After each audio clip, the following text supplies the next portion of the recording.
So I am pumped to show you guys this. I just got it in and it's a screen cleaner.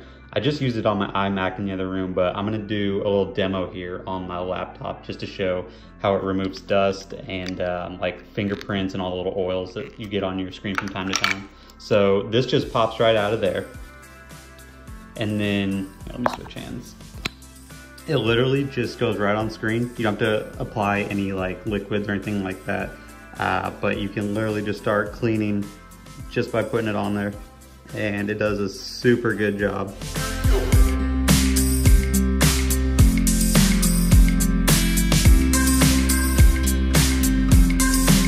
Can you see how clean that screen is? There's not a speck of dust on it.